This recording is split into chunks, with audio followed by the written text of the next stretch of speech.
Mind Gym: Training and Thinking with the Mind of an Ace Athlete. Written by Vance Avery. Narrated by Sam Slidell. Introduction. Do you dream of becoming a professional sports star, but you're not sure where to begin? Are friends and family members routinely doling out advice on how to build your athletic career with no experience or qualifications of their own? Skip the well-meaning but fundamentally lacking advice of those closest to you and make the commitment to training both your body and mind in becoming an ace athlete.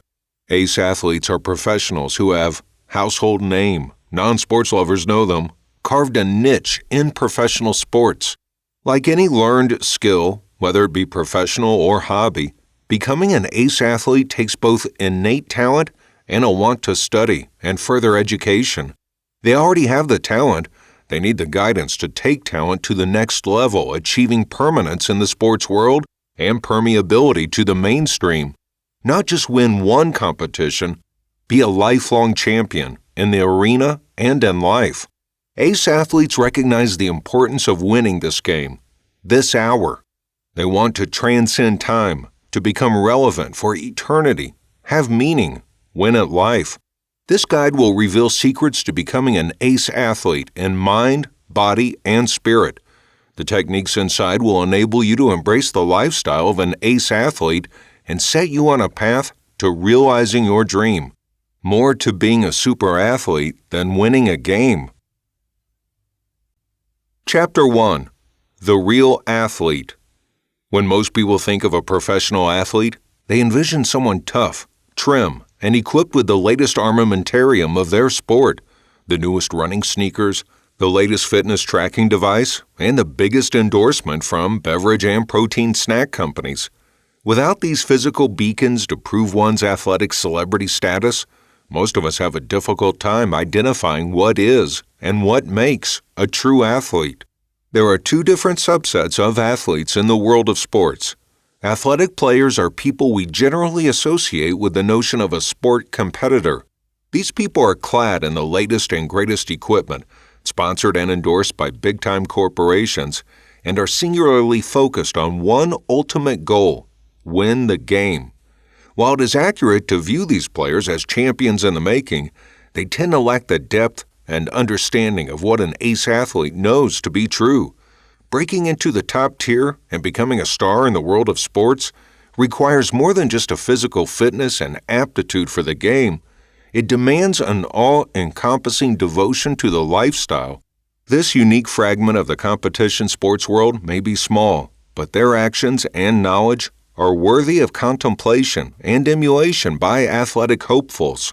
Becoming like these ace athletes is the true measure of success in the highly competitive and fast-paced world of top-performing players. In order to be the best in your sport, you must become an ace athlete. Ace athletes are not only highly skilled on the field, they live, eat, sleep, and breathe their game. Though constantly in and out of formal prepping and training for sports events, the ace athlete is always self-training. He understands that the calling to his game is irrevocable, and he is always in training, on and off the field. He trains hard, or he dies trying. The first step on the path to becoming an ace athlete yourself is to commit yourself to your sport. Decide that you have been called upon to live this life, and pledge your loyalty for life. The birth of an ace athlete. The instant you fall in love with a sport, the athlete within is born. It may have been when you were younger, watching football players on television, or when you joined your first soccer team in grade school. Perhaps it was after you read your first sports magazine, or when a family member took you to your first baseball game. Maybe you haven't yet pinpointed your athletic calling, but you can feel a proverbial push in such direction. You envision yourself a champion, and your imagination compels you to spend hours daydreaming about the greatness you long to achieve. The birth of an athlete is a variable and personal experience for everyone, but it is the first stepping stone on the path to an eternal place in the Hall of Fame. Some people squander their opportunity to become a prime athlete by stopping their journey here before it has really begun. Their lack of confidence in themselves and their own capabilities squelches their athletic prowess, and they are relegated to the life of a sports fan. They let their own insecurities stop them from physically becoming involved in their sport, but they are mentally devoted to the game. They are a prime example of why you must invest all three aspects of yourself, mind, body, and soul, to this dream, or you will always fall short of your ultimate goal. The sports fan who has the drive to become a real athlete will soon take the leap from admirer to player. She will begin to emulate her heroes and spend countless hours practicing and perfecting her physical capabilities. Always striving to outperform her own personal records both formally and informally, she will fine-tune the specific abilities she needs to outrival her competitors. In time, this dedication will prove worthwhile as she begins to excel in her chosen sport. Once you have begun to hone your skills and prove yourself in the world of your sport, you'll want to continue to grow your education as well as your skills in your chosen field. Always be working to acquire new and better skill sets while fostering your mind and body coordination. It is with this learned agility and competence that you will begin to mature in your game and portray yourself as a man or a woman separate from the boys or girls of your field. No longer will you be seen as a new hopeful in waiting for your mastery of speed, form, and accuracy. Instead, you will find yourself a chosen bet in the pool of contestants, even capable of imparting your learned behaviors on new aspirants. Ace athletes must be fathered. Having a coach to guide and train you through competitions is of course a piece of the method to achieve success, but it is not enough to become an ace athlete. You will need someone who is capable and invested in coaching you to a full mastery of the game. Ideally, this person will be a former or current athlete in your chosen sport, fathered at one point in time themselves by an influential player. This father will be like a battle-hardened master, armed himself with a vast wealth of knowledge and experience in his field.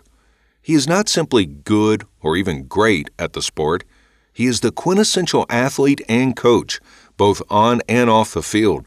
He has participated in his sport so often over his lifetime that he intimately knows every inch of the arena, the field, and his equipment, making him a most valuable asset for the athlete in training. He knows precisely what it means to be on the field, directly where the action is taking place. He understands from his experience that every event is live, that anything can and will happen, and no pattern or formula can completely prepare you for the split-second decision-making a successful ace athlete must learn to do. This is decidedly where training with a true master of the sport will be so crucial to the budding athlete, understanding the game and your opponent's mindset in such detail that you can begin to predict their next move before they are even aware of it themselves. Learning to anticipate the split-second judgment of others during a high-intensity competition is an invaluable skill in the realm of athletics, and achieving a true mastery can only be expected with the experience and guidance a high-quality coach will provide. So where do you find such a coach? Someone who will not stop at merely coaching you to win a game or a tournament or even a season, but who will become personally invested in you, their prodigy. Most people envision a coach as a high school physical education teacher or perhaps someone who used to play a sport recreationally in the past. While both options can provide some valuable insight into the sport, it is not uncommon for them to become a hindrance to a trainee's success. Neither of these examples are true masters of their sport, and their knowledge, however correct and precise it may be, tends to be strictly by the book and limited to the tangible.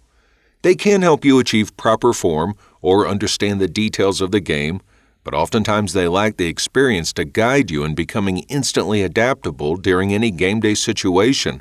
With his deluge of knowledge and experience, this father trainer patiently develops his prodigies to perpetuate his own calling even after he is gone by becoming fathers themselves and passing down their learned knowledge to new prospects in the game.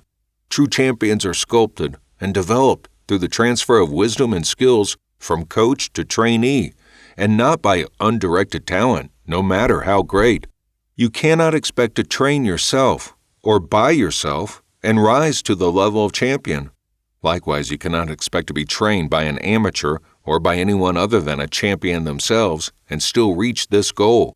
You must draw on the knowledge and experience that can only be gathered from someone who has been in the position before, has the correct knowledge, made the right choices, and clawed their way to the top. This person is akin to your lighthouse on the shore of a dark, turbulent sea, pointing you in the direction for success and warning you of the dangers and mistakes that can be so easily made. It is imperative that, on your journey to becoming a champion, you fully understand the distinction between a competitor or a player and someone who is a true ace athlete. The person who used to play a sport may have interesting stories and even some advice that he has picked up during his years of mostly self-taught study. He may read books about a sport or maybe has won awards over the years for his participation. Conversely, an ace athlete is like a son.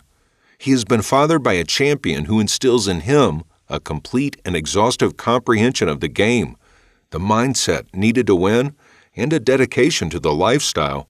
He is not only being taught how to win, but is also being prepared to teach others one day.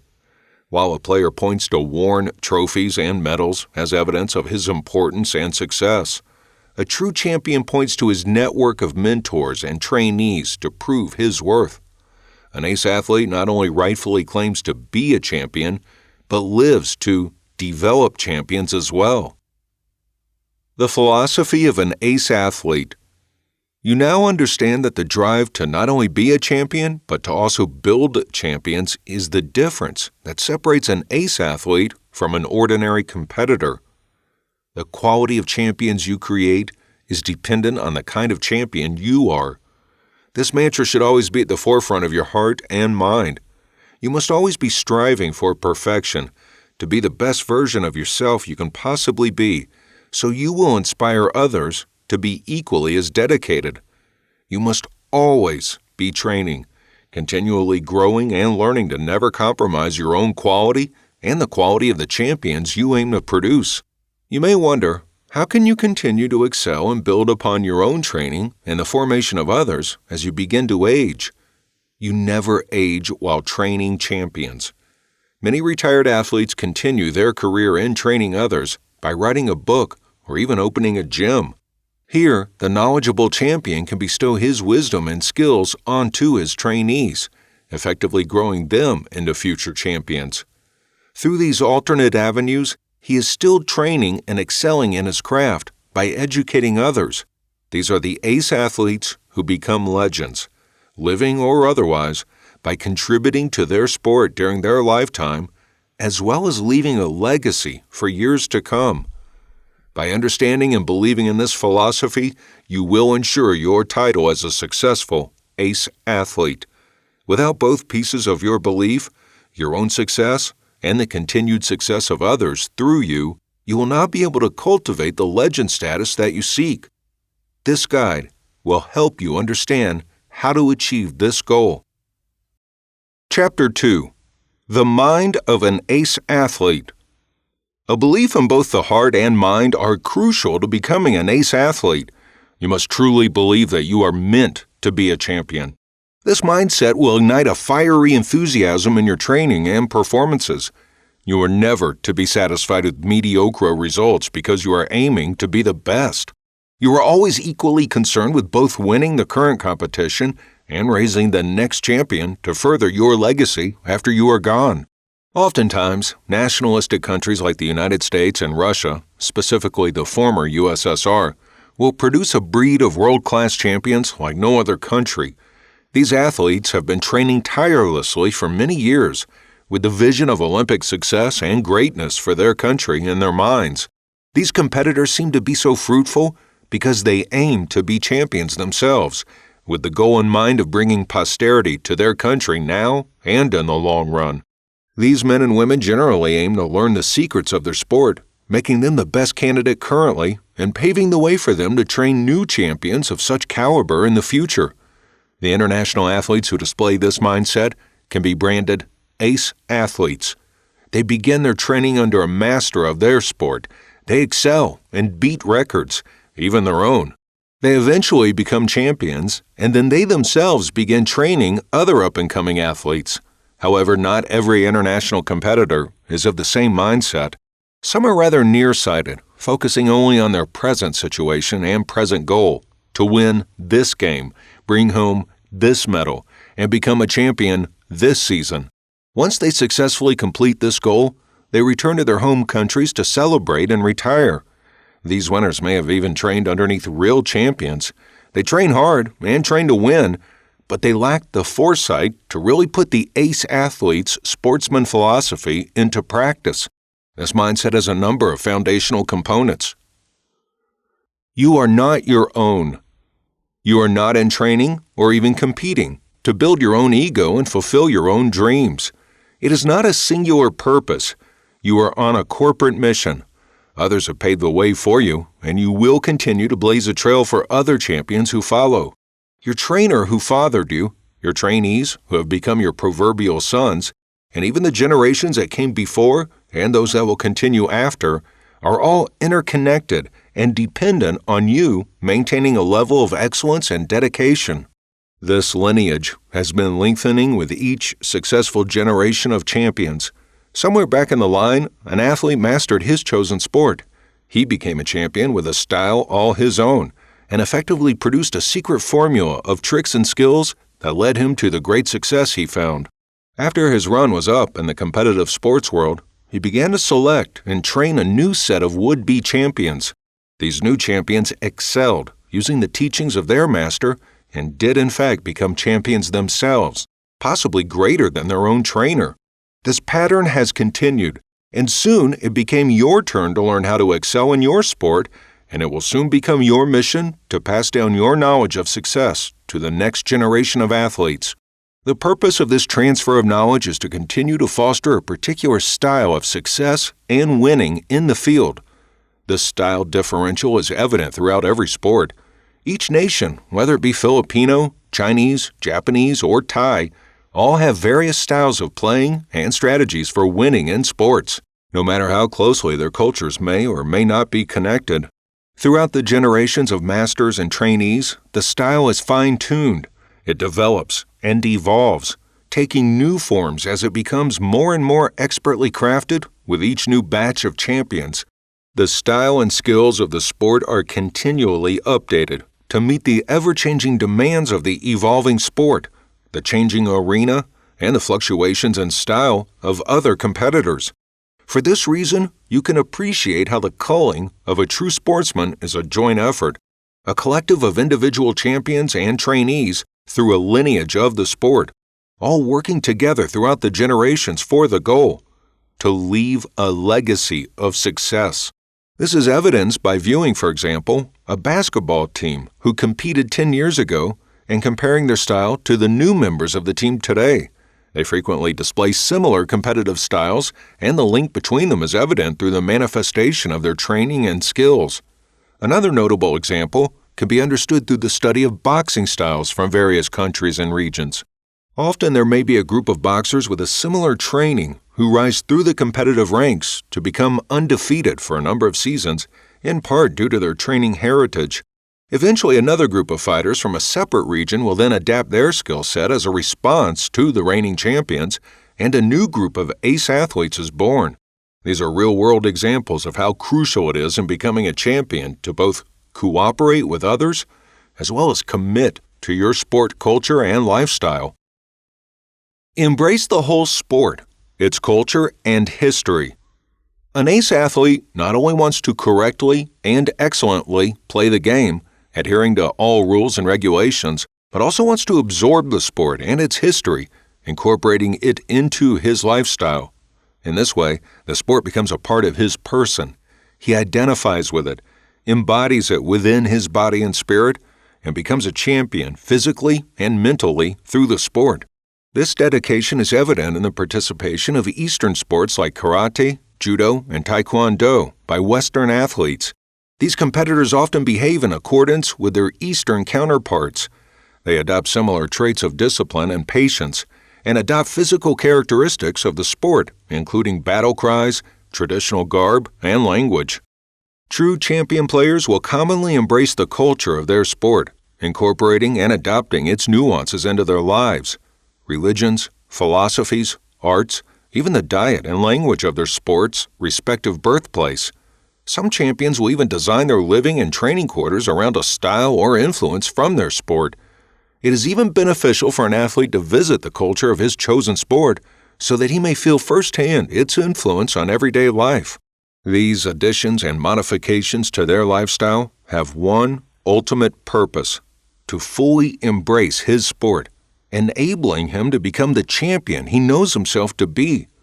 Some sports are closely related to their culture of origin and history. You must understand the background to fully appreciate the beauty of the sport and its influence in modern-day culture. Picture a fencing competitor who studies the historic styles of his sport from France, Spain, and England. He desires to understand the origin of his sport and the specifics of its practice throughout time and location to expand upon his skills today. Additionally, it is not uncommon for an American baseball or football star to visit the birthplace of their hero, perhaps even their trainer, or the specific location of his great feats, to absorb the influential power these places may hold. These trips and physical incorporations are indeed beneficial to appreciating and becoming positively influenced by your sport. However, the most important principle of this foundation is that you commit to becoming so dedicated to your training that you become educated on the why and how of your sport's background and development. This information can become invaluable to a player by contributing to the understanding and appreciation of the evolving mechanics and technology that has molded the sport into the game you practice today. This knowledge of pertinent historical information must be sought. It will not become apparent to those who merely play the sport rather than live it. To provide an example of the importance of such knowledge, we can examine the ancient sport of karate. This art form, turned sport, was developed by the Satsuma and Shimatsu clans of Okinawa, the Ryukyu Islands, sometime during the 1470s in response to the outlawing of weapons by the Japanese. These men built upon the art of hand and foot fighting originally established in China, secretly adapting its attributes to the needs and preoccupations of the Okinawans.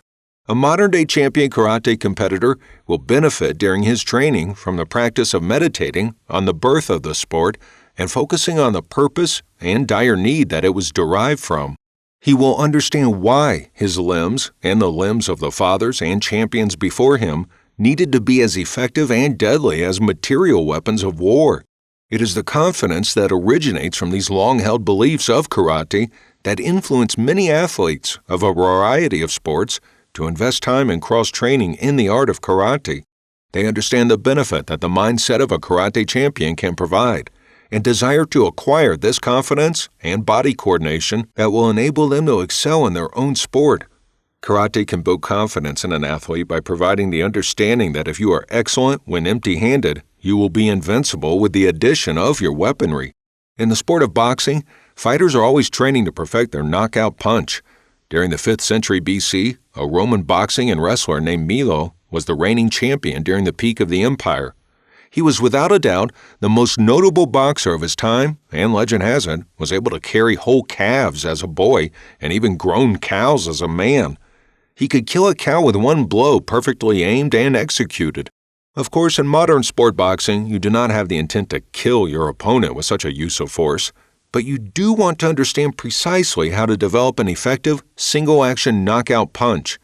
In viewing the entire sport and its requirements, you can appreciate that cross-training in various athletic subsets like weightlifting, running, shadow boxing, and kickboxing will all aid in your desire to become a fighting champion. Having a singular mindset focused only on boxing would derail your aspirations and leave you unprepared in other aspects of the sport. You must understand and appreciate the benefits of a well-rounded athlete in any sport.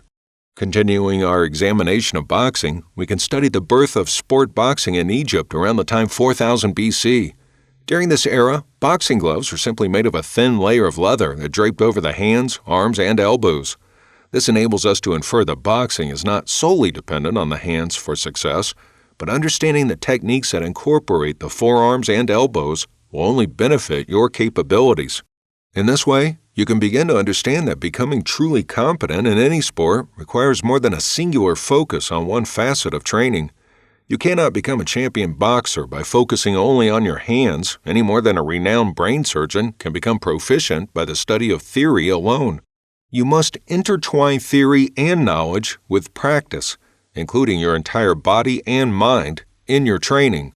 In ancient Greece, as evidenced by the 23rd book of the Iliad, we see examples of athletes literally sacrificing life and limb for glory in sporting events. Could there be a more solid indication of true dedication and commitment to the sport than this? These people truly believed that the life and training of an athlete was worthy of complete devotion, and faithfully dying for their sport was a sacrifice to be expected.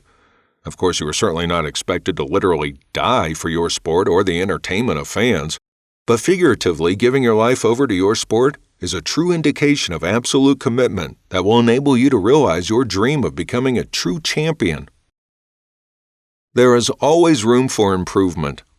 While it is assuredly important that you are both proud and thankful for your skills now, it is equally as vital to avoid being caught in the trap of maintaining the status quo. Constantly improving and building upon your current skills is vital to achieving and maintaining an ace level of athletic performance. Every morning you must dedicate yourself to your training. Every day you are aware that your goal is to beat your previous personal record. Yesterday was yesterday, and today is a new day. If you had a great training session yesterday, and you set new records or perfected new skills, wake this morning with the understanding that yesterday is behind you. Right now you are no better than yesterday, and that is not how a champion is born. You celebrated your accomplishment for 24 hours, and now you begin again today with nothing, striving to earn your victory for this day. Conversely, you will occasionally find yourself, as all athletes do at one time or another, in the grasp of a plateau in your training. While common, a plateau must be noticed, evaluated, and strategically broken through to continue to ascend to the top level of skill. Don't let a less than desirable day or a short plateau completely overtake your dedication or derail your path to ultimate success. Each new day you must begin again when you wake, putting the successes or failures of yesterday out of your mind today in search of a new level of greatness. The sentiment, room for improvement, is often thrown around when a player's performance is in need of some fine-tuning. Understand this idea as an encouragement rather than a kind insult, as it may have even been directed. This phrase is pertinent to every single athlete, from those just getting started to the top players and trainers of the field. There is always the capability to improve upon the skills you have today to make you a better player and mentor tomorrow. This understanding of true humility benefits an ace athlete through the ability to humbly accept his own weakness. When you are able to perceive your own shortcomings, despite your victories, you can avoid the trap of pride, which can quickly thwart your aspirations of greatness. Pride can be a hindrance to ultimate success. The athlete that allows his pride to inflate his ego to a tipping point can become blind to his own needs and weaknesses. He is lured into a false sense of security that he embodies perfection, easily spoiling a performance, especially on an important game day. Confidence is not equivalent to pride, and is a vital component of the ace athlete's psyche. Confidence allows you to accept your current weaknesses and limitations while performing at your top ability. It enables you to give your all during a competition with the understanding that you will become a better player after the event, despite the outcome. There is no one on this earth who has reached a level of perfection that they are immune to improvement. This is a human quality. Perfection will never be fully achieved, and there is always room for improvement in everything. Acceptance of this basic human condition will prevent you from the pitfalls of complacency that can often besiege those who allow pride to blind them to their weakness. Resting too long on their pedestal of achievement while others continue to train to surpass their skill level. Triumph deserves celebration, but victory does not eliminate weakness. Winning does not equal perfection. It is a combination of dedication, skill, talent, and luck. Even an undefeated champion must stop his celebration and examine his performance, continuing to sculpt his craft if he hopes to maintain his winning streak. To evidence this principle in the real world, we can look to renowned boxer Muhammad Ali during the 1970s. At one time, Ali had a weak jaw as a result of a debilitating smash and jab from opponent Ken Norton. Muhammad Ali tended to this weakness and shortly became invincible once again, proving to his contenders that his once frail jaw was weak no more. Another instance of continual personal monitoring for improvement is the story of super featherweight division champion Manny Pacquiao, who was famous for his devastating left punch known as a southpaw. Although he was by all accounts a champion, he identified a weakness in his right punch and understood that it left him vulnerable to his opponents. He tirelessly trained his weaker side until both of his hands were capable of delivering explosive punches that have been compared to dynamite. Another advantage that a constant search for improvement will provide is a drive to conquer weakness. You've seen how the acceptance of a weakness and vulnerability was the first step to improvement for Muhammad Ali and Manny Pacquiao. But without being impervious to pride, neither of them would have had the enthusiasm and dedication to accept their weaknesses and ultimately conquer them. Accepting your weakness is the first step, but you must use your drive for greatness to ignite improvement. You must move forward in your training to turn your weakness into strength. Some competitors fail to see the importance of this step, instead attempting to hide their weakness from their opponents. This may be effective for a period, but your lack of skill will soon become apparent to a worthy opponent, and they will fine-tune their skills and methods to prey upon your weakness. For instance, professional chess players frequently find themselves in a position where they are willing to sacrifice a lower priority playing piece to a more valuable chessman. Sometimes they rely heavily on these strategies, and their opponents notice a pattern. They counteract this maneuver by devising a trap for the queen and other relevant pieces before their opponent can reevaluate his strategy and alter his methods. In this example, the original player could have benefited by taking the time to study and perfect other methods of winning that relied on alternate playing pieces. In this way, he could have camouflaged his strength by putting an equal emphasis on all board pieces, diverting his opponent's attention away from his ultimate strategy and only revealing his plan at the time of execution. Another real-world example of this is the ease of spotting a forehand or backhand tennis player. When you favor one over the other by, say, frequently using a right forehand when returning a serve, your opponent will very quickly pick up on this and alter their game to fire his shots to your left side. He will take note of your struggle in returning these left-handed serves and will take delight in attempting to fire all his shots to your extreme left, where the ability to use your right forearm will be non-existent. He will send to you a rapid succession of returns to your weak side until he has overtaken your score to win the match. Or maybe your opponent serves you with a topspin on multiple occasions, and you fail to return the ball each time. Perhaps he delivers several powerful swings, returning the ball to the back of your court, where you have become comfortably settled, anticipating that he will continue to deliver such hits. If he is a skilled champion, he knows what he is leading you to believe about the game before you even realize the plan he has concocted. His next move will undoubtedly be to bunt the ball, sending it just inches past the net, leaving you dashing in vain to connect with the return. As a final example to demonstrate this point, we can look to the game of basketball. Regardless of your skill level, if you only use your right or left hand to dribble, pass, and shoot the ball, your reign of basketball champion will be undoubtedly cut short. Your competition will swiftly take notice of your favorite side and begin to accurately predict your next move, allowing them to intercept and interrupt your ball handling. Both right and left hand must be equally strengthened and trained to become a true champion. Skills you utilize most are usually your strengths, and those you seldom use or use as a last resort can be identified as your weaknesses. Take the time to evaluate each category and prepare to build upon your current skills. Even if you feel your skills are exemplary, a true athletic champion will never be caught resting on his laurels.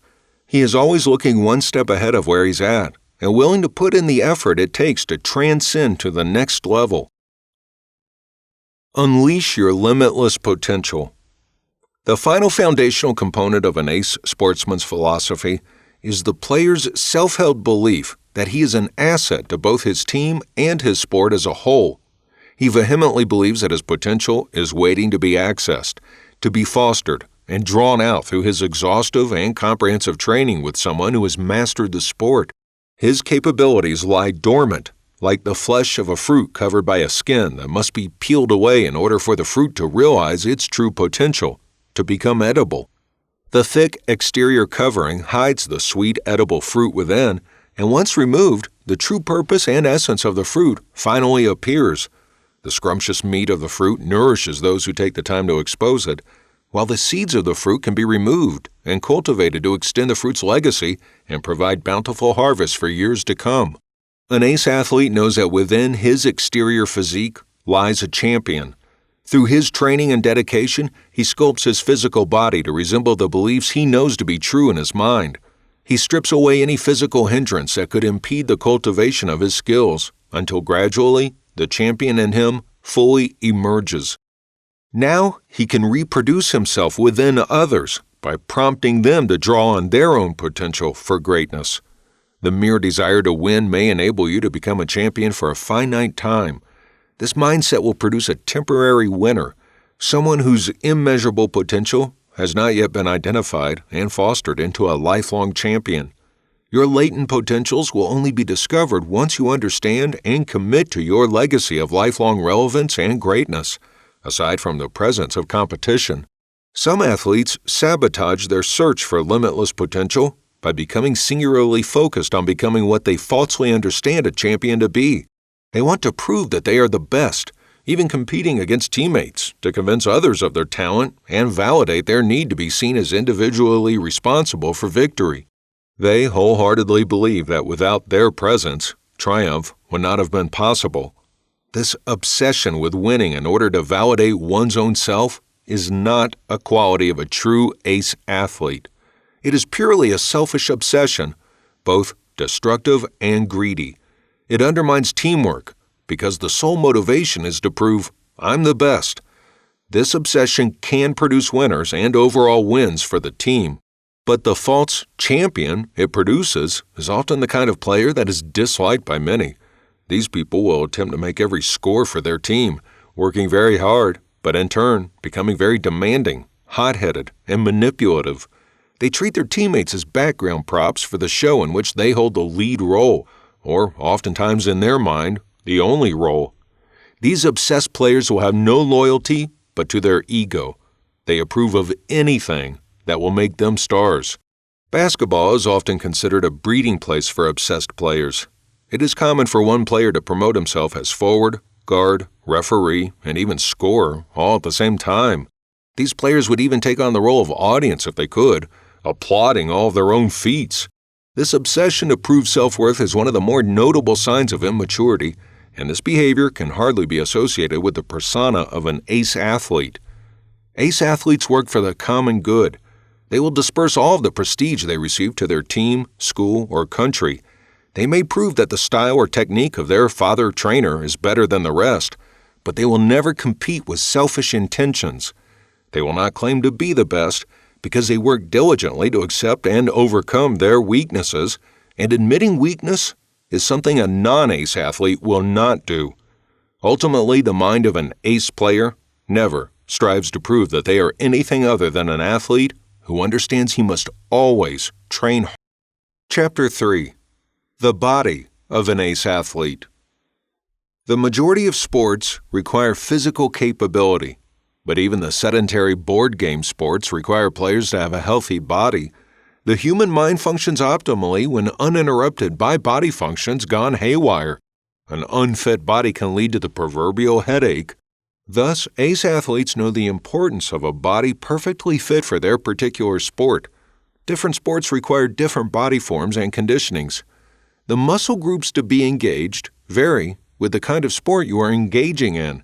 Hence, a fit body in sports does not always equate to a lean, pure muscle build with 0% body fat. Many times, the physical requirements can depend on what weight division you belong to. Your bulky muscle mass may be perfect for bodybuilding, but you will be in real trouble if you rely on your physique to run a marathon. Your body fat proportions may be perfect for sumo wrestling, but imagine how it can hold you back in gymnastics or cycling. Your lean, well-defined, muscle-clad figure may help you excel in boxing, but not in weightlifting. So, what is the perfect build for an ace athlete? The ace athlete's body. Previously, we discussed that, to most people, an athletic guy is someone who has a trim and muscular body. This may be true, but for a more appropriate definition, the ace athletic body we're referring to is one that aids the athlete in the specific sport he is engaging in. To be an athlete, you don't have to be particularly muscular or slim. It depends on what kind of game you are playing. It would be amusing to see someone who is into serious weight training use his muscles to become a chess or tennis player. It would be fruitless to train to run fast as a billiards player. Thus, you must know your game well and know the body mechanics involved so you can appropriately define the perfectly fit body and design your workouts accordingly. Sport Body Fitness Muscle Group. 1. Basketball and volleyball. Semi-muscular, trim, arms, shoulders, ideal weight, back, legs, and forelegs. 2. Tennis. Lean body, right arms, shoulders, muscle tone, ideal back, forearm, weight, legs, forelegs. 3. Horse race. Lean and short, back, waist, and body, legs. From these examples, we can understand how the definition of a fit physique differs with the sport being played. Basketball and volleyball players engage in a lot of jumping. Consequently, they must develop their leg power and have weight control.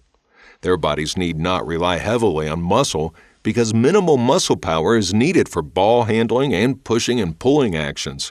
Some basketball players offer extra muscle bulk and definition, especially if they play as center or guard. This extra muscle weight is tolerable in this position, but heavy muscular build is a resounding no.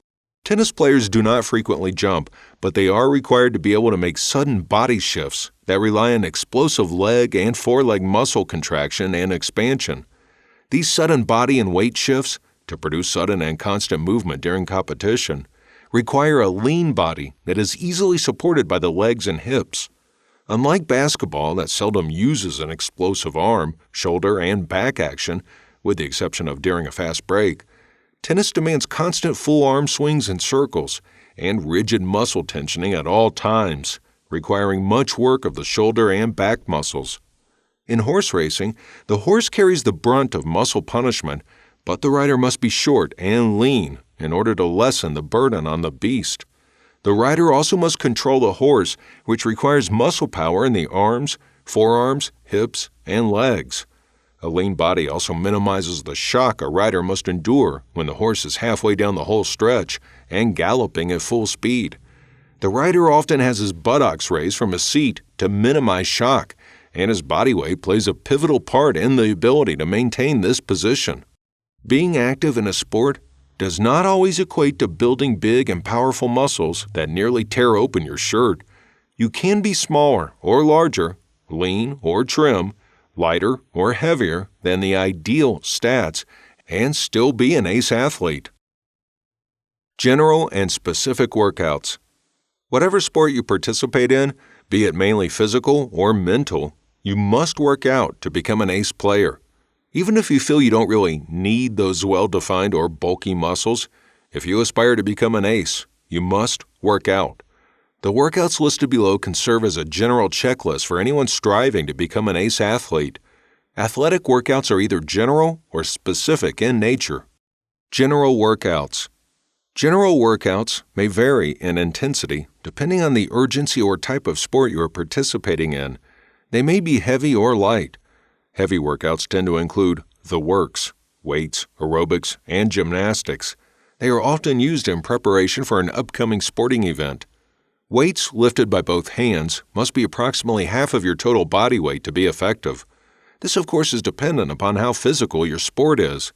For a sport that requires mostly mental stamina, like chess or billiards, it would benefit the player to regularly engage in bench presses and squats, using about 1/4 to 1/2 of his total body weight.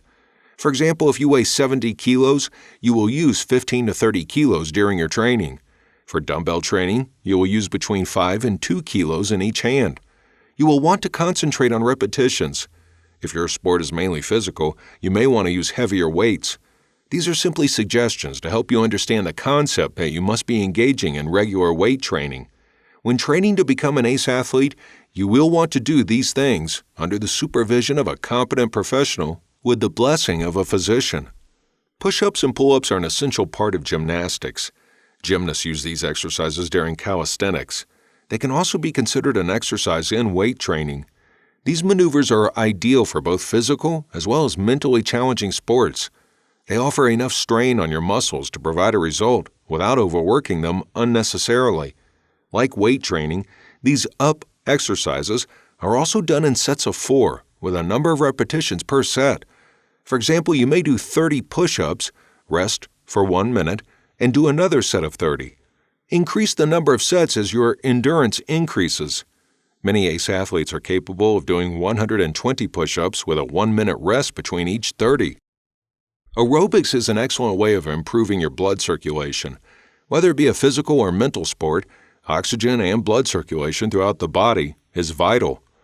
Aerobics strengthens the heart and lungs, making breath control easy, an important factor in handling emotionally stressful events. Light workouts are those in which you engage when no sports event is imminently anticipated. The intensity of your training is significantly decreased. Weights and repetitions, length of time, or distance covered is lessened. The primary goal is to continue keeping the muscles limber and to condition the body to avoid an abrupt change when the time comes to engage in heavy training for a competition. The absence of a regular light workout will result in trauma to the body once routine exercise is again resumed. A long period of dormancy after a competition is a negative factor when you begin to prepare for an upcoming event. Specific workouts. Specific workouts are geared toward body sculpting or the elimination of a certain weakness that is impeding perfection of a skill or overall performance. Specific workouts are done in addition to general workouts when ACE athletes are actively preparing for a competition. A true champion athlete will not be able to afford sacrificing either. He must have a strict schedule for all of his workouts, every day of his life, even and possibly especially when there is no imminent, impending sporting event to prepare for. There will only be variations in intensity when partaking in light workouts. To be truly valuable and beneficial, specific workouts must be guided by the mentorship of a professional, a genuine father trainer. This mentor may see it fit to improve your limbs or muscles involved with pitching a baseball, or make the twitch in the toes or ankles snappier to gain an advantage during the start of a sprint, or they may want to make the regulated pulse better when releasing a dart from your hand. Improvement of a performance doesn't happen by chance or with time. Improvement will only be realized through hard, repetitive, and specialized training. All athletes engage in general trainings. It is with specific, specialized workouts that ACE athletes are separated from their athletic player counterparts. It is generally in these specialized workouts that trade secrets are utilized and passed on by father trainers to their son trainees to be used as secret weapons, frequently deciding the fate of a competition. Examples of valuable general workouts. As we have discovered, general workouts are for every person, athlete or non-athlete, ACE or non-ACE. For an ACE athlete, a regular general workout is likened to a vehicle that is always in use. If you stop operating the car for a period of time, the parts get bogged down, resulting in diminished handling and performance. The following list contains fitness necessities for ACE athletes. Running. In order to sharpen both the mind and body mobility, regular running is imperative. It keeps muscles warmed and primed for abrupt maneuvers and keeps the mind alert as a result of the improved oxygen supply brought to the brain during cardiovascular activity. Tip: be sure to plan your running schedule in accordance with your body's tolerability. Never overwork your body to the point of exhaustion. An exhausted state will damage rather than improve your skills and health. Make sure to always wear shoes that are comfortable and supportive to your feet, ankles, and forelegs. Frequently replenish your body with fluids by drinking clean, fresh water regularly during your workout. Run where fresh air is abundant, avoiding congested traffic or manufacturing locations where there is apt to be airborne pollution. Weightlifting. The practice of lifting weights, either using barbells or your own body weight, through push-ups, pull-ups, or squats, is essential. It effectively tones the body muscle that is needed for strength and endurance. If you possess the proper proportion of muscle for your athletic requirements, and these muscles are properly stretched and ready for use, your body is certain to function as your will commands it. Tip: take care not to over or undertrain with weights. Lifting weights that are too heavy has the ability to damage your skeletal system, specifically the spine. Lifting weights that are too light, on the other hand, will not produce the needed results to support a demanding athletic performance. Generally, the weight limit you can safely and effectively lift is based on your own body weight. Bench press, doing squats with weights, and deadlifts are usually done with a weight that is either half or equal to your body weight total. Make sure your form and safety are supervised by an approved professional. Stretching. Stretching your muscles not only prepares them for a major workout, but also keeps the ligaments flexible and capable of performing as you require them to during a competition or performance. The ability to imagine your body performing the moves required of it is important, but it is certainly not enough. What good will it do for you if you understand what needs to be done, but your body refuses to comply with your requests? Flexible muscles and tendons ensure completion of maneuvers and perfection of any athletic performance. Finally, muscle stretching eliminates painful strains of muscle groups. In some cases, excessive pulls and twists of muscles can result in permanent and painful damage. Tip: don't attempt to reach full flexibility during stretching immediately. Overstretching too quickly can cause muscle and back pain that can lead to discomfort and sleepless nights, impacting your ability to perform during the day. Stretch your muscles slowly but surely, with specific intention. Don't expect to produce your desired results in one session. This general list can be customized to include other general workouts that you may feel are beneficial to your sport, but these three main activities, running, weightlifting, and stretching, must always be included in any workout program, regardless of physical demand. A quality workout program, maintained daily, will ensure the body stays in top shape during and between competition and ready to conquer any challenge at all times. Chapter 4. Life of an Ace Athlete. This may come as a surprise to many athletes, but an ace athlete not only trains for competition, but even more importantly, they live a life fit for their champion aspirations. Their lives are guided by the philosophies, rules, regimen, and motivations of someone who continues to be an ace player. In ancient Greece, during its peak years as a reigning world civilization, there were frequently sports competitions held in the city of Olympia to honor their many gods. Participants from various city-states of Greece would partake in the event, and the Spartans were notorious for their strict adherence to rigidity and discipline. These men were both dedicated sportsmen and fierce warriors. They began training in childhood, beginning with a focus on sports. Their training for sports led them to excel in the activities of running, jumping, boxing, wrestling, weightlifting, and other physical skills that are essential to a warrior. Eventually, the whole of Sparta, then a city of Laconia, became a training camp for the warriors. The citizens of Sparta were professional warriors.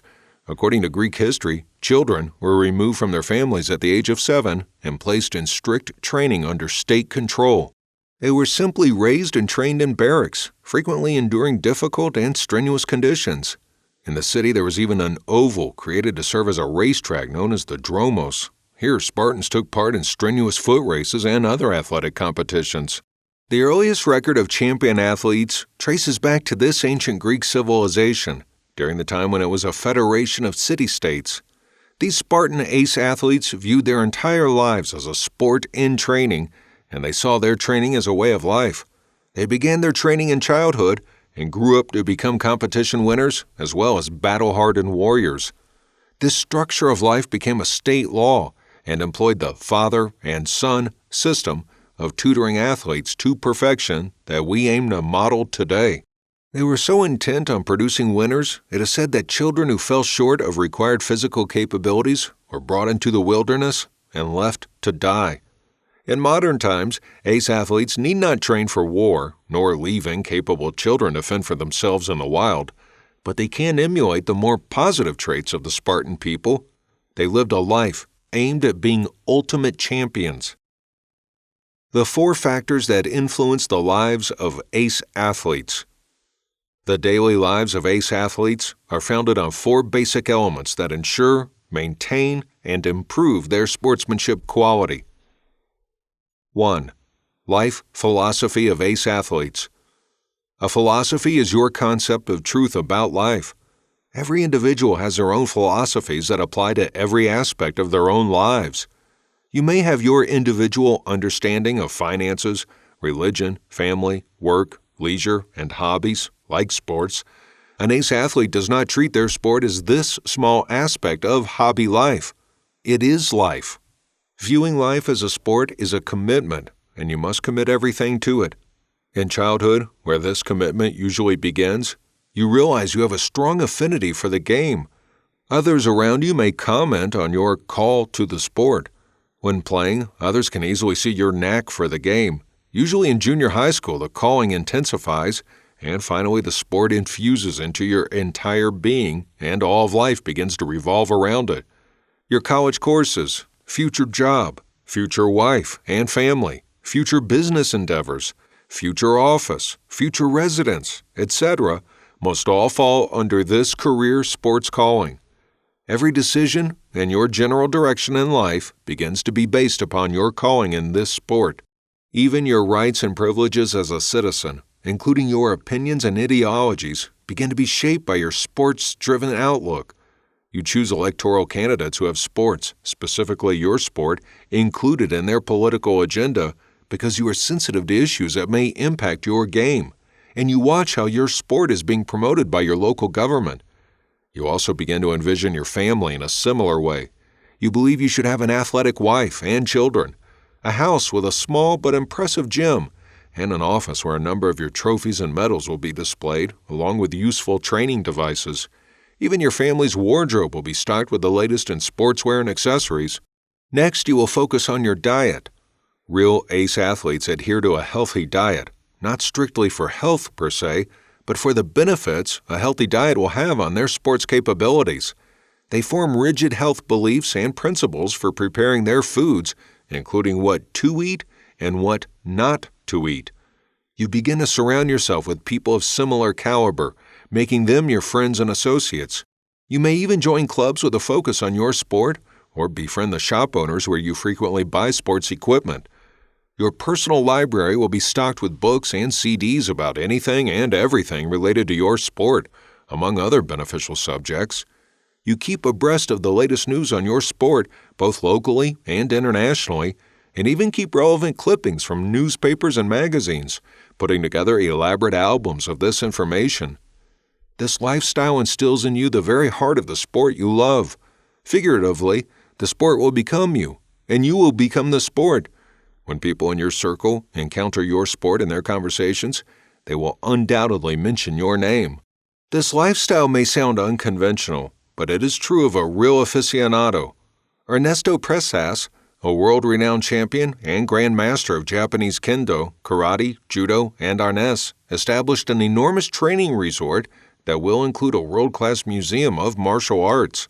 He has spent millions of dollars to promote his pet stores and train sports players to become champions. His sons and daughter have followed his example. True ace players and masters, like Presas, are not only undefeated champions for countless years during their careers, but they have become living legends, true ace athletes for life. You can physically feel the passion of an aficionado for his craft. A true book lover will have books throughout their homes, and similarly, so will stamp collectors, antique collectors, and even true animal lovers. This outlook is essential on the journey to lead the life of an ace athlete. 2. Life rules of ace athletes. Each person has their own rules that they impose on themselves. At times, we even extend these rules to people close to us. These rules that we put in place are a protection for our lives and the lives of those we deem most valuable. For instance, we instruct our children not to play with fire. We tell them this because we don't want them to be injured, and we want to protect our property from the ill effects of fire damage. Begin with the traditional don't smoke and don't drink adages, but there are some lesser-known rules that will benefit an ace athlete. These include 1. Be careful with your eyes, ears, wrists, and ankles. Abstain from activities where these important components of your body may be jeopardized. 2. Drive carefully. You don't want to acquire a serious injury to your neck, arms, legs, or other vital limbs due to an accident. 3. Never wet your eyes, arms, hands, fingers, feet, legs, or limbs when they are trying to avoid rheumatism. 4. Avoid unprotected sexual relations in order to minimize the chances of acquiring deadly blood diseases. 5. Avoid living a sedentary life. Always make it a point to engage in physical activity by taking the stairs, walking, doing things for yourself, and hiking after a full meal. Remain standing for at least 30 minutes after every meal to avoid a protruding stomach. 6. Keep your core engaged at all times to keep your stomach flat. This will firm your abdominal muscles, aside from the abdominal exercises you will complete during your workouts. 7. Always keep proper posture.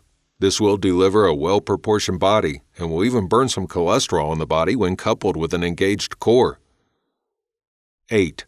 Avoid wearing tight-fitting clothing most of your day because it keeps you from easily moving around and can have a negative effect on your blood circulation. 9. Never restrain a sneeze or cough, as these are natural avenues that your body dispels foreign material like dust, viruses, etc. If you do sneeze or cough, always use a hanky or small towel to cover your mouth and nose.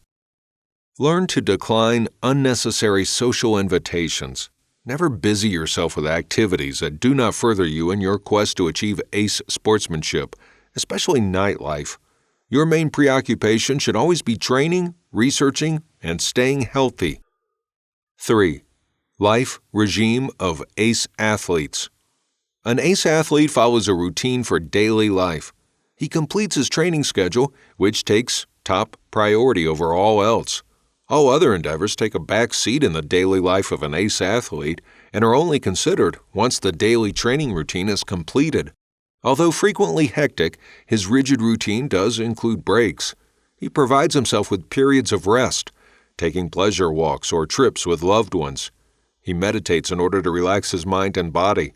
Often he will use his downtime to watch documentaries or movies that enrich his sports knowledge or read books with similar benefits.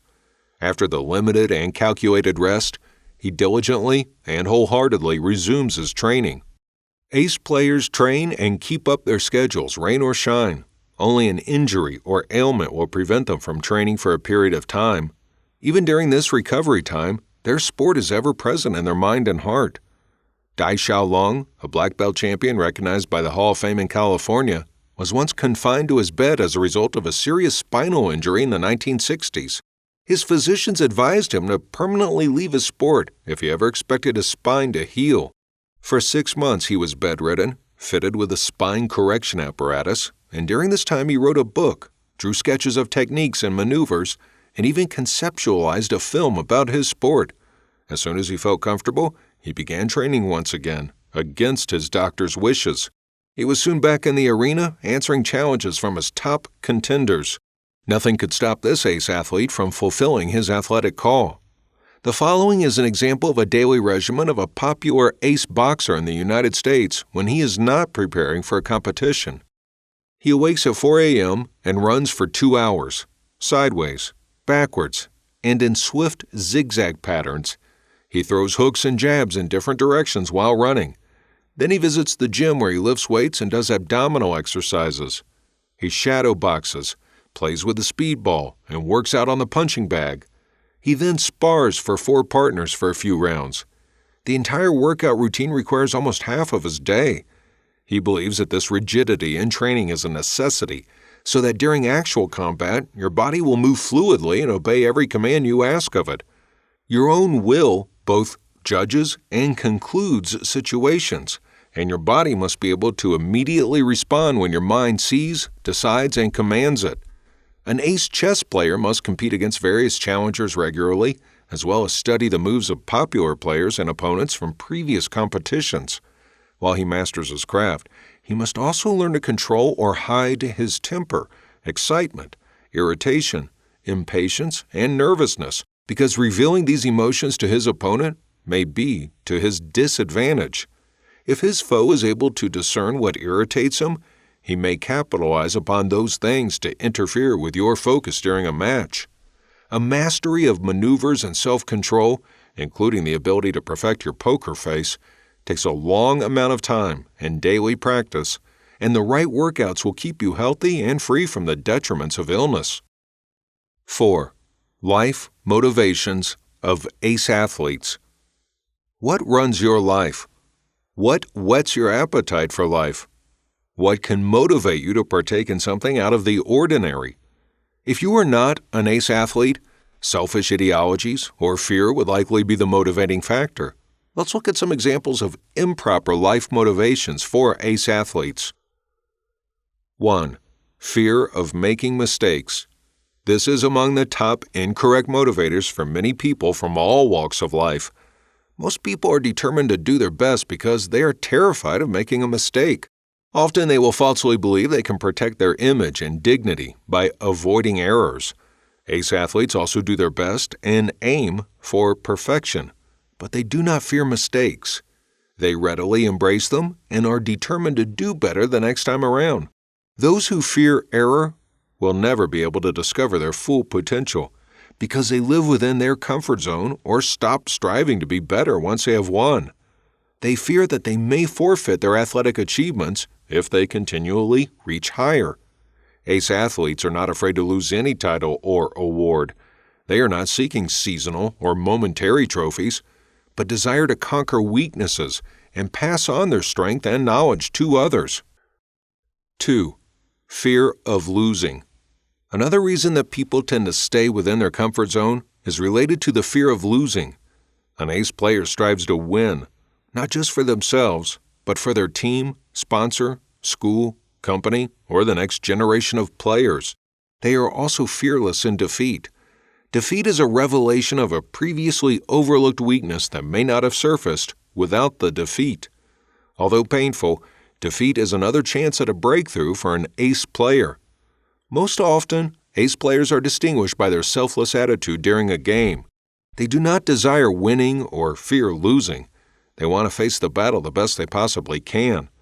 Ace archers, kendo players, wushu performers, and other participants of meditative sports are commonly disciplined to desire nothing but to bravely face the event with their entire being. This selfless attitude eliminates all pressure and is a good buffer against frustration. Ace players not only apply this selflessness in their sport career, but in their everyday lives. They aim for perfection because they want to give their best in any situation they find themselves in. 3. Fear of challenging the status quo. Ace athletes are radical. They spearhead the introduction of revolutionary ideas in whatever aspect they may be involved. Once they become involved, they turn the tables on their sport so it is never the same. Most people willingly accept things the way they are and are prepared to live continuing things the way they have always been.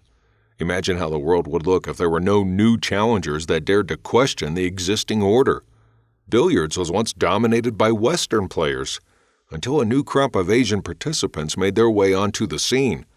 Basketball was previously considered a man's sport, until women broke into the game and gained widespread admiration and support.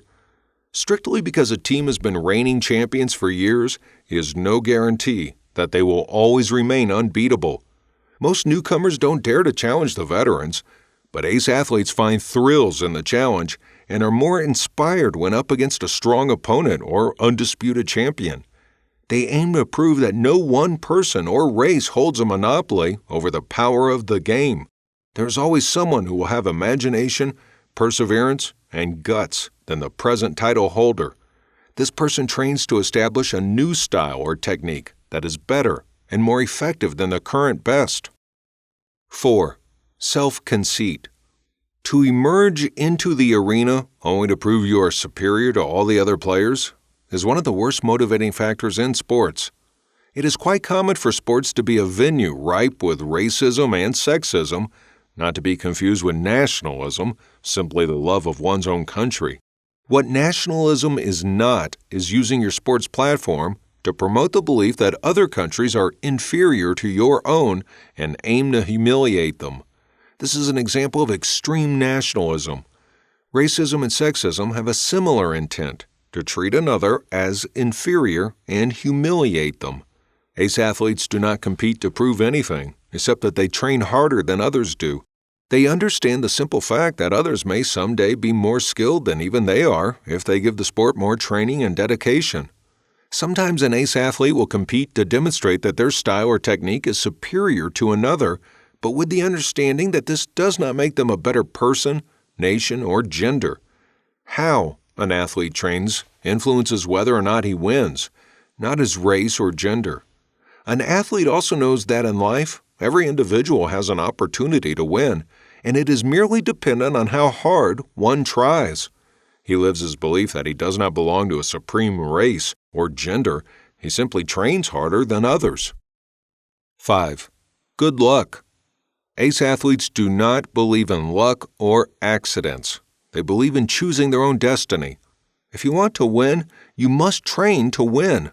If you win but lose, you start your training over and repeat again and again until you win. In their own lives, ace athletes believe that nothing happens by chance or accident. Everything is a consequence of choice. You are overweight because you eat too much. Being chubby may be partial due to genes, but ace athletes do not succumb to such explanation. You decide your fate, and if you aim to considerably decrease your weight, you can maintain your ideal physique. You are not skipped over for a promotion or not hired because you're a loser. You simply have to try again and again until you receive what you desire or even change your direction. Success is in timing, not luck. 6. The family gene stalemate. An athlete is successful because his grandfather and father were good at the sport. This idea can both help and hinder your performance. If you rely too heavily on your genes, you might work on your training too lightly and end up losing everything you have worked so hard for. What's worse, you may deflect responsibility and blame your failures on your family. Alternatively, this idea of prime genes may stop your journey before it has even begun because you falsely believe that since your grandfather was unsuccessful in his athletic endeavor, you are also destined to be one. Thus, you believe that no amount of training or dedication will make a positive impact on this area of your life. A true ace athlete will not allow anything to block their path of success, not even a crippling disability or family genes. He understands that his familial history may have an impact on his ability, but he realizes that, in the end, it all comes down to how hard he really trained. He frequently tells himself that the only thing permanent in life is change. 7. Lack of funds. More often than not, people allow money to control them and their decision-making. No matter how important a task may be, they shelve their dream for a financial problem. Training does indeed cost money, not to mention the high cost of fitness equipment, but this ought not to be the deciding factor of whether or not to invest in quality training. Ace athletes refuse to let a lack of money hinder their goals. If they can't improvise their training equipment, they look to sponsors. Additionally, they doggedly save funds, however slowly. Ace athletes always save money of their own as a life principle. You cannot be ace in anything and expect to be dependent on someone else, especially in matters of finances. Moreover, most ace sports teams or individuals find tapping sponsors to be easy because they are grateful and excited to support ace players and promote their businesses. They want to be associated with the winners. An example of this is the pay scale of NBA players. 8. Applause. Many people live to be recognized by others. They do not do anything that society will not approve of. It will serve you to remember that many approved behaviors today were perceived as taboo in the past. Lifting the ball while dribbling in basketball used to be incorrect.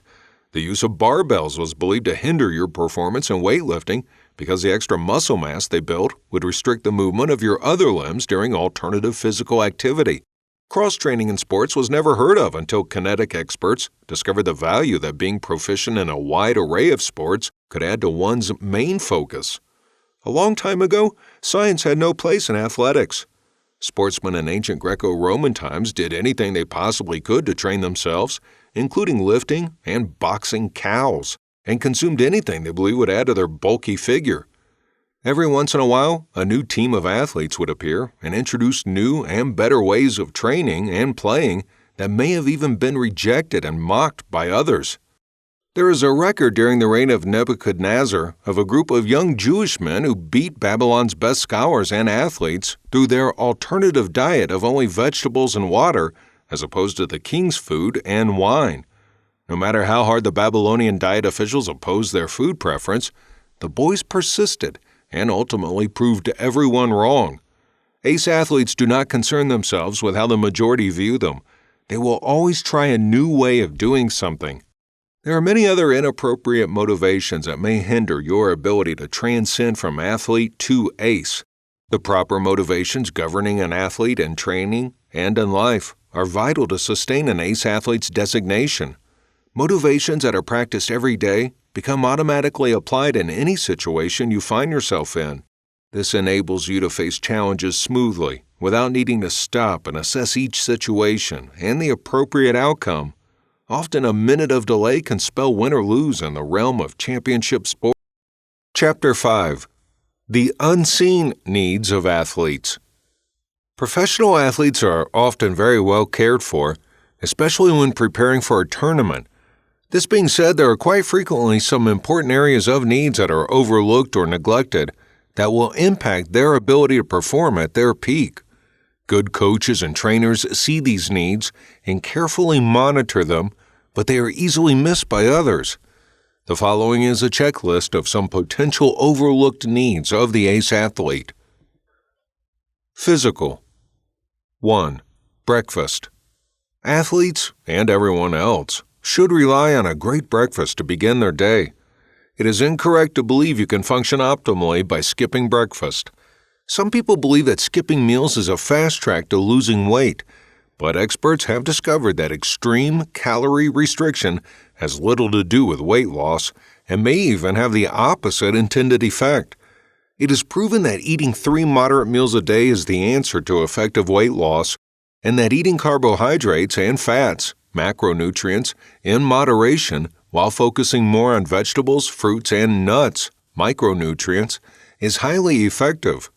Some nutrition experts believe that dinner could probably be skipped on occasion or limited to a small serving of fruit or salad without ill effect, but breakfast is the most important meal and must be included in a balanced diet. 2. Rest and recreation.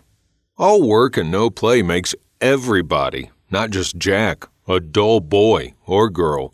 Rigidity in training is a positive trait, but equally as important is the ability to rest and allow the body to recover from muscle sprains and injuries, while enabling the mind and soul to decompress from life's pressures. In fact, some athletes believe that engaging in art forms helps to ease their mind. Even if you feel you are lacking in artistic talent, you can benefit from just scribbling on a sheet of paper. Treat yourself to a vacation occasionally. Take in a comedy show. Go boating with friends. Better yet, read a good book to sharpen your mental skills. 3.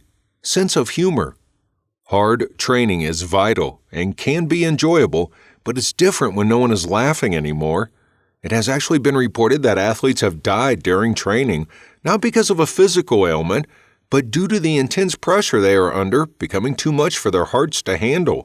Laughing can ease pressure, put a sense again into winning, and make you feel human once more. Too much training can turn you into a figurative robot that generates nothing more than input and output. It is important and beneficial for a trainer and his trainee to have a laugh together during training now and again. 4. Cross-train. Not only will practicing other sports enable you to perform better in our own sport, a common practice today, but other activities can also be tremendously beneficial. Such examples include mountain climbing or hiking. No matter what sport you partake in, taekwondo, boxing, skiing, football, swimming, polo, or even chess, billiards, and golf. You should try mountain climbing or hiking the countryside occasionally. Taking up a new activity presents new challenges, which will enrich your spirit and imagination while improving your stamina. Tai Chi. Most training programs are teaching your muscles to flex and be rigid. Very few train them to relax and rest. In decades past, Chinese kinetics discovered that agility is perfected only once you have mastered the combination of muscle tension and relaxation. Tai Chi teaches you to masterfully combine the hard and soft, fast and slow, working out and relaxing at the same time. Athletes in any sport will find Tai Chi to be helpful in controlling their breathing, their concentration, the ability to conserve energy, and in acquiring speed. Tai Chi is quickly becoming a popular cross-training tool. Swimming. Any athlete who desires a complete workout of every muscle group without sustaining a muscle injury should take up swimming. Swimming is an excellent cross-training tool for chess, table tennis, and billiards players, as well as race car drivers and horseback riders. It keeps these competitors fit without tiring them out or building too much muscle. Running. Similar to weightlifting and gymnastics, running is one of the most common cross-training techniques for all athletes. There are a number of non-traditional cross-training techniques that are gaining popularity. These include 1. Ballet dancing. This activity helps to firm muscles and make them more flexible. Martial artists will discover this activity to be extremely beneficial to their form, balance, grace, and leg-hand reach. Pole vaulters, high jumpers, divers, gymnasts, and hurdle runners will similarly benefit from this. 2. Hang gliding. This flight high in the sky, which affords its rider a panoramic view, always has the effect of clearing the mind and improving one's perspective. It also aids in delivering breaths of fresh air. Climbing a mountain peak can give a similar feeling, but flying high in the sky tends to give you a strong feeling of conquest. Hang gliders often note that anything seems possible when you're in the sky. 3. Cooking. This tends to be a real eyebrow raiser among athletes.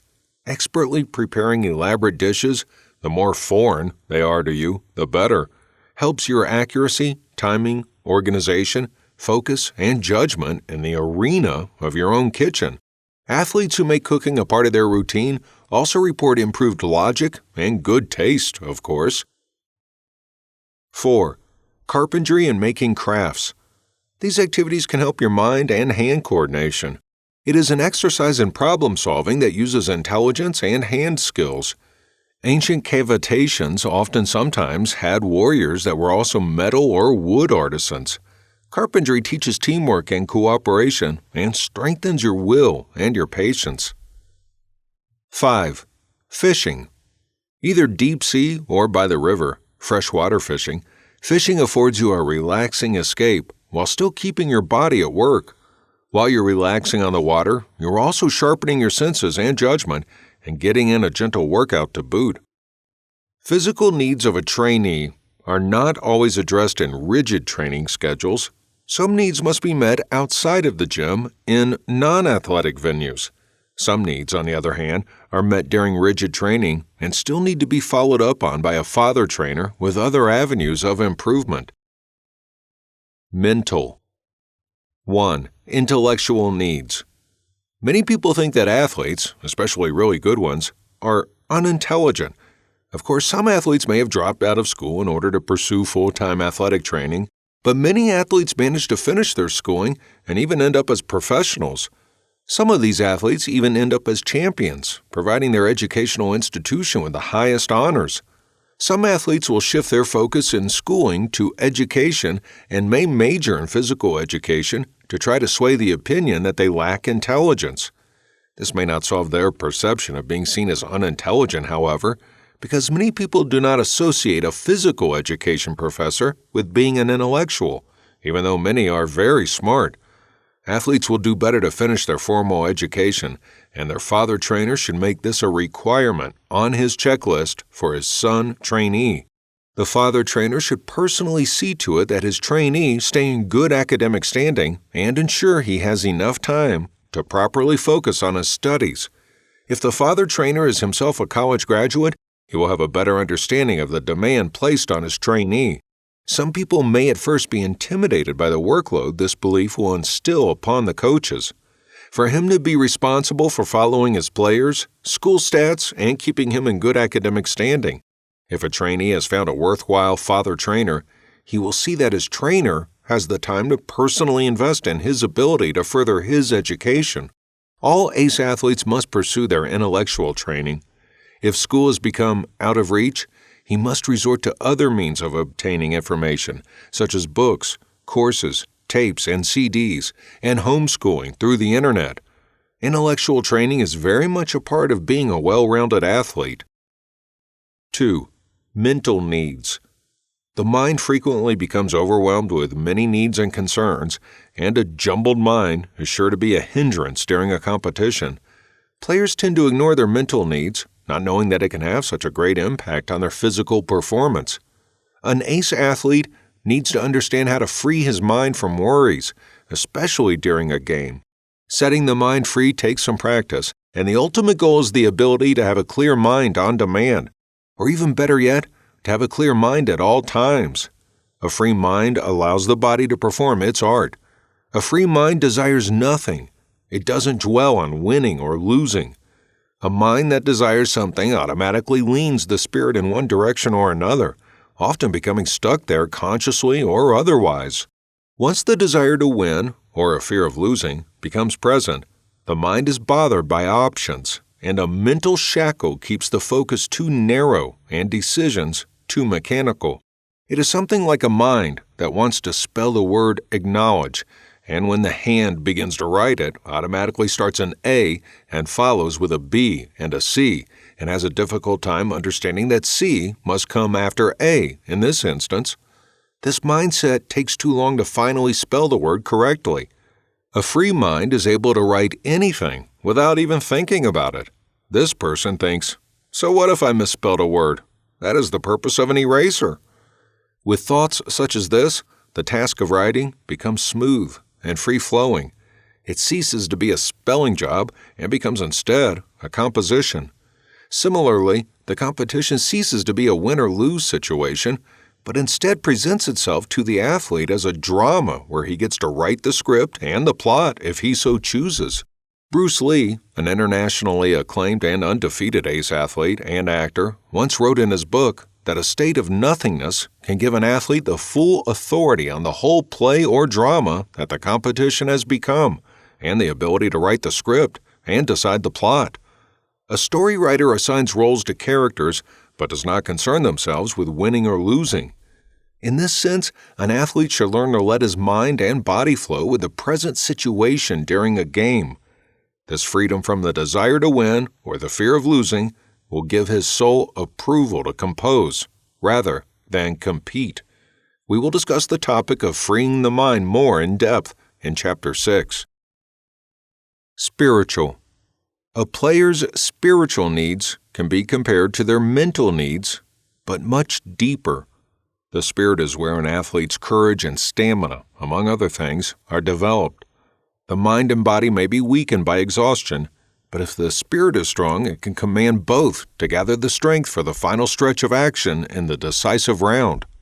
There has been a large influx of Westerners since the 1990s into Eastern mysticism and spirituality, most of which is concerned with a general philosophy of life or a philosophy of sports. Many people, including ace sportsmen, are beginning to see the need to feed their spirits and view Eastern philosophies as the answer. A determined and undying resolve for conquest is the mark of a strong and unwavering spirit. It does not think twice about what it takes to conquer, even if the task demands life itself. The Japanese shocked the world in the Second World War with their kamikaze pilots who plunged to their deaths by aiming their planes straight at enemy targets. They could not bear to live defeated lives and would instead sacrifice themselves for the cause. But of course, war is different than sport, where dying is generally seen as out of the question, but the same selfless, self-denying, and self-sacrificing attitudes of the spirit are vitally important. Although most athletes train hard to win, many of them still lack the zeal or the fire to do whatever it takes to truly conquer the game, his weaknesses, and life itself. This undying resolve to overcome anything is the mark of a genuine ace athlete. His spirit is such that nothing can discourage him or squelch the flame of excellence that burns within his heart. Ace athletes excel because they strive to find meaning in life. They have the drive to conquer their weakness and pain and fulfill their desires. Athletic players just want to win and receive the medal or trophy. Many athletic players have become champions at one time, but did not have passion to move forward with this excellence. Moreover, many athletes are losing simply because they lack the will to really give it all they got. They see how strong the opponent appears, and they buckle in spirit and settle for second place. They give up on the competition or the sport altogether and never go back to the gym to address their weaknesses so that they may return, prepared, to the arena once again. The shame they experience from losing once, twice, even 10 times is stronger than their spirit and their desire to excel and conquer. They lack courage and suffer with a weak spirit. These people are often stage players. They are merely putting on a show but have no inner resolve to find greatness. Conversely, an ace athlete works hard even when there is no competition. Emotional. Strong emotions can oftentimes make or break an athlete. It is beneficial for him to settle any emotional burden he may struggle with before training and competition. On the other hand, emotions that inspire a win are beneficial and even essential. A coach will know how to properly fire up his players' emotions, but what is often overlooked is the encouragement from the athlete's loved ones. While training for a competition, an athlete will usually have a better emotional bearing if his loved ones are physically present to show support, especially during his competitions. Cheering heard from the audience can do wonders to a player's outlook, but is secondary to his foundational inspiration, the admiration and support of his loved ones. Audience applause cannot replace the visible support from friends and family. Another emotional aptitude that an athlete must address is the ability to control his emotions. Negative or positive, emotions often run high during a competition. Both extremes can have adverse effects on an athlete's performance. Too much inspiration from loved ones and a rowdy audience can produce a strong and uncontrollable desire to win in the players and can derail their trainings. Inspiration and positive emotions must be maintained at a manageable level and must not transpire to an uncontrollable obsession. Inspiration should merely inspire, and encouragement should merely encourage. It is when these things become inflated and explode into an obsession that objectivity is lost and judgment becomes impaired. The only thing the player will focus on is to win, and the fear of defeat will settle in and become an improper motivator. Two possibilities can happen at this juncture. 1. If the athlete wins, he embraces the present win so much that he would opt to stop and enjoy his victory and applause, making it a lasting memory. He may not compete again for fear of losing his seat on this pedestal, for he is afraid of losing the admiration of his fans. 2. If the athlete loses, humiliation may drag him into a depression because everything has been hanging on his unsteady emotions. He may not train or compete again because he fears he cannot handle another bout of humiliation. Emotions of any kind, if not tampered to a manageable degree, will eventually result in a player's demise. Social. An athlete must always be in touch with reality.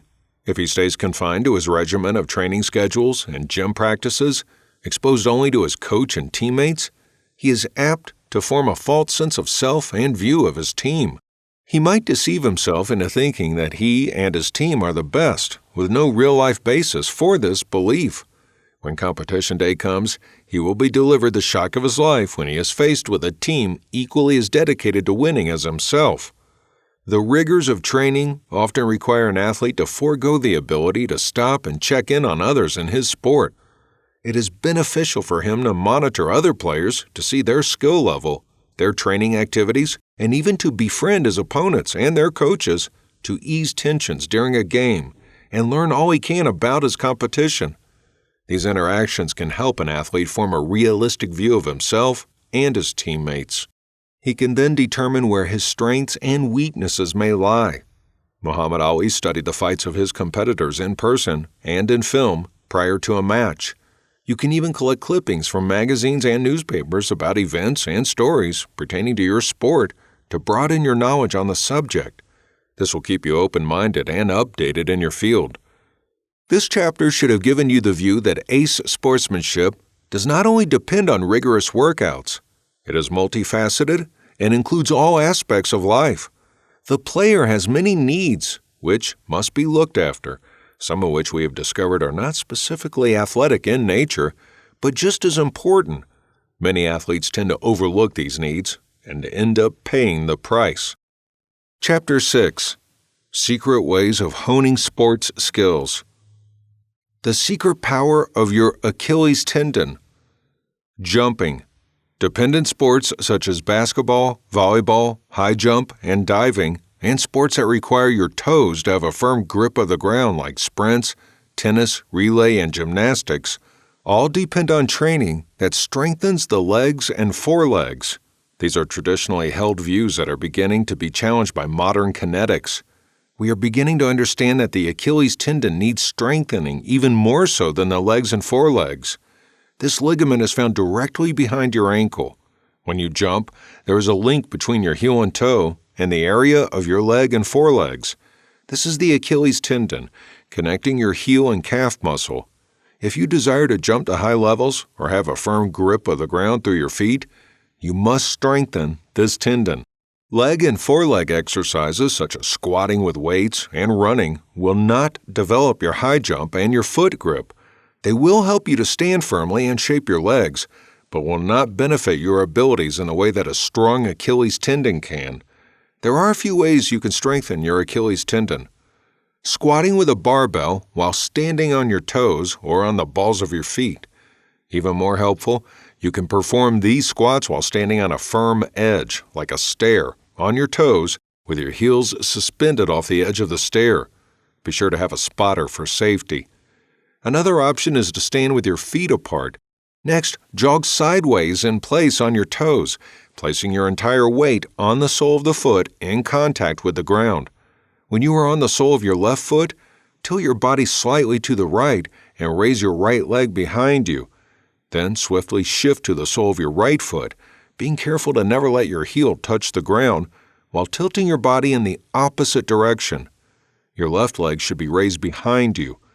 Practice this motion until it becomes smooth and attempt to gain speed and increase the distance between where your feet land and the tilt of your body. Keep your arms steady at your sides and your hands in front of your chest, similar to a running position. At first, try this exercise for a minute or two without stopping and to increase the time interval as needed. This is also a beneficial aerobics exercise. Another exercise can be done by rotating your ankles and, while standing, keep your left foot up on your toes or raise your left heel, keeping the ball of your foot on the floor. And from that center, rotate your ankle and heel. This action will enable your heel to move in circles, up and down. As you lower and raise your heel without touching the ground, press the left portion of your body weight against the ball of your left foot. Do the same with your right foot. Finally, simply jogging and sprinting while on your toes is beneficial to strengthening your Achilles tendon. Other sports that will benefit from these exercises are karate, taekwondo, judo, wrestling, boxing, football, soccer, and baseball, softball, especially pitching. Broomstick techniques. Traditionally, you will use a broomstick to perform these exercises, but any stick will do. These exercises will strengthen and develop the arms, back, and shoulders. The fingers will also be strengthened for a strong grip. Stand straight while holding the stick with both hands behind you. Put a distance of 2 feet between your feet and bend your back forward as far as possible, trying to touch your knees with your forehead. Without bending your knees, raise the stick behind you with your hands. Freeze in this position for 1 minute, continually trying to pull your hands farther back. In this exercise, you will stand straight and hold the stick with one hand. Stretch that hand to your side, and with only your fingers moving, move the stick up and down several times. Do the same with the other hand. Any sport that requires special hand and swinging abilities, like dart throwing, ping pong, baseball, softball, boxing, rowing, and basketball, can benefit from these exercises. Pendulum target. Place a rubber ball the size of your fist in a sock and tie it with a string. Tie the string firmly to the ceiling and let it swing freely. Try hitting the ball with a bat or tennis racket, or aim to hit it with kicks or punches. Hit the ball as it swings wildly. This will sharpen your accuracy and will benefit any boxer, martial arts student, or sport that requires players to hit a ball. Air punching. A makiwara is a padded piece of wood designed to be hit with the hands and feet. It is specifically used during martial arts practice. You can also tie a piece of paper on one of its sides near the corner with two long strings and attach the paper to the ceiling. As it is suspended, try to tear the paper by hitting the bottom with your punches and kicks. Don't cheat by hitting it on its top side. Light a candle and try to extinguish the flame with the wind produced by the force of your kicks and punches. Don't cheat by touching the wick to put out the light. When you are capable of tearing the paper or extinguishing the flame without touching it, you have developed arm and leg power. These exercises are also applicable to boxing and other sports that require powerful limbs. Focus without focusing. A sharp eye is vital to any sport, unless you are competing in a sport festival specifically for the blind. It is important to see the main object you are following as well as the background simultaneously. In a sport like basketball, football, or hockey, an assault can come from a number of different directions. For this reason, it is important to keep an eye on your opponents near and far, while at the same time knowing the location of your teammates and your distance from your ring or goal line. You only have two eyes, and they cannot see in opposite directions at the same time. How can you hope to see everything in front of you while keeping focus on what is going on directly under your nose? There's an ancient secret to keeping your sight glued to nowhere while seeing everything that will benefit an ace athlete. The principle of this training is explained through the writings of Lao Tzu, a legendary philosopher in ancient China, who exclaimed that a finger pointing to the moon would tend to fool you into focusing at the finger and losing the glory of the heavens. The finger is telling you to look at the moon, not to itself. He also surmised that one must be like the still lake that reflects everything in the sky clearly, but does not focus on anything specific. He wrote, "The spirit is everywhere, yet clings to nowhere." Training your eyes should be done in this way. Stand erect and relaxed in a quiet place. Try to focus on a single, stationary object, such as a leaf, pebble, or dot on the wall. As you focus on the object, attempt to move your eyesight to the extreme left without physically moving your eyeball. Then move your eyesight to the extreme right, top, and bottom, again keeping your eyeballs still. Try to aim your eyesight in every direction simultaneously while still seeing the center object and never physically moving your eyeballs. Do this numerous times a day, every day. You can practice this skill anywhere you are, even while commuting. At first, you may find it hard to maintain and separate your visions at the same time. With practice, you will be able to reflect everything you see as clear as a lake. In competition, you will have both a photographic mind and a natural but accurate surveillance system monitoring everything in front of you. How can you not be an ace athlete when you have this advantage over others? Free spirit. A free spirit can command both the body and the soul. As we learned previously, in exhausted moments, your mind and body can still perform optimally if your spirit is strong. Defeat will follow once the opposite becomes true, when the spirit is being controlled by what the body and mind feels. How do you strengthen the spirit? How do you feed and nourish it? Western sports tends to be very scientific and systematic. Yet many Western sportsmen report feeling a lack of something. They often find the answer to this problem in Eastern mysticism rather than science. Science cannot present information about something it cannot currently explain. The spirit is where courage and other virtues are deep-seated. A free spirit will be able to release these virtues in times of need. One way of strengthening and freeing the spirit is through the practice of meditation. Eye meditation. Stand in a quiet place, early in the morning, and focus on small details such as a bird in flight, a walking ant, patterns of a leaf, bees at work, blowing grass, or slow breaking of the dawn. Just watch. Calm your mental activity. If you are able, try to clear your mind from thinking about anything. Don't let it wander. Enjoy what is unfolding before you. Do this for 10 to 15 minutes each day. Breathing meditation. With open or half-closed eyes, look far and slowly begin your deep breathing. As you inhale through your nose, imagine that you are breathing in all the pure oxygen in the atmosphere and imagine it to be filling your nose, brain, lungs, and entire body, ending at your feet and turning them into steel. Hold your breath for a moment and release it slowly, imagining that every carbon dioxide molecule in your body is being released. Repeat this cycle 40 times.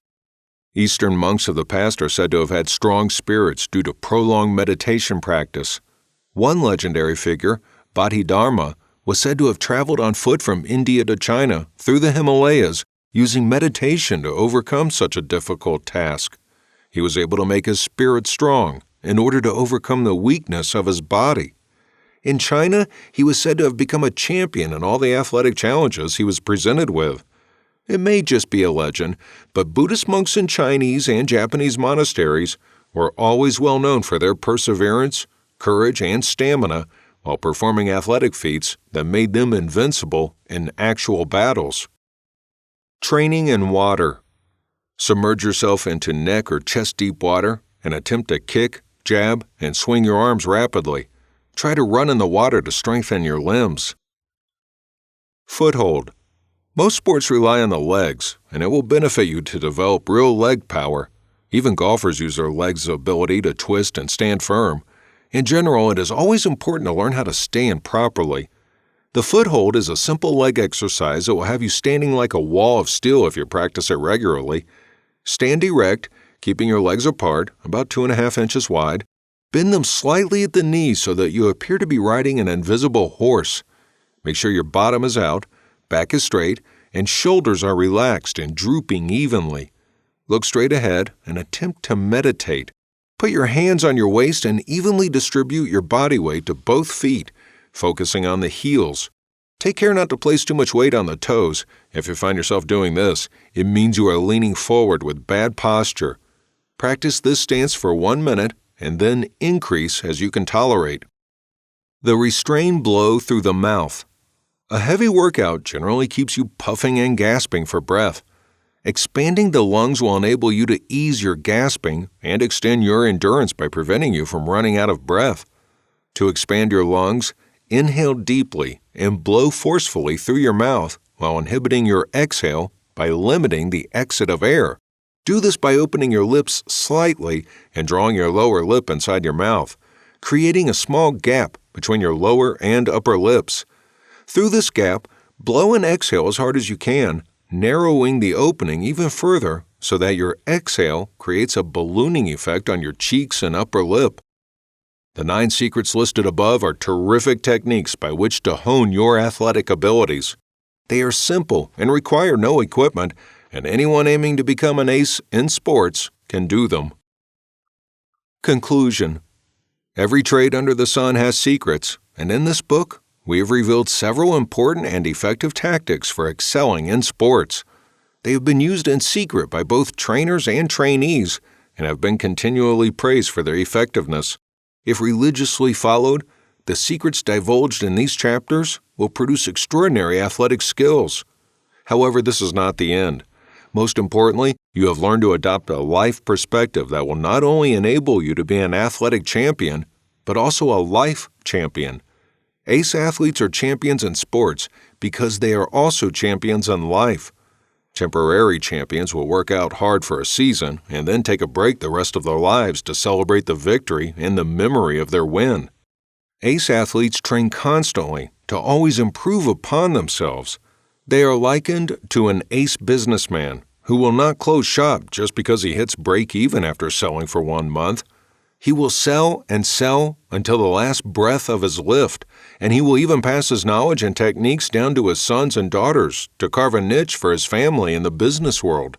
Aside from the regular heavy workouts, strict diet, and health habits that we are all familiar with, ace sportsmanship is not strictly relegated to only training and techniques. It is a lifestyle of doing everything in accordance with your goal of ace sportsmanship. If you decide to begin your journey to athletic mastery after reading this book, stay motivated and never stop to look back. Invest in a worthy trainer and stay with him for life. Have a one-track mind and never stop halfway to rethink what you are doing. Just do it without desiring to win or fearing to lose. When you become an ace athlete, there is nothing to lose.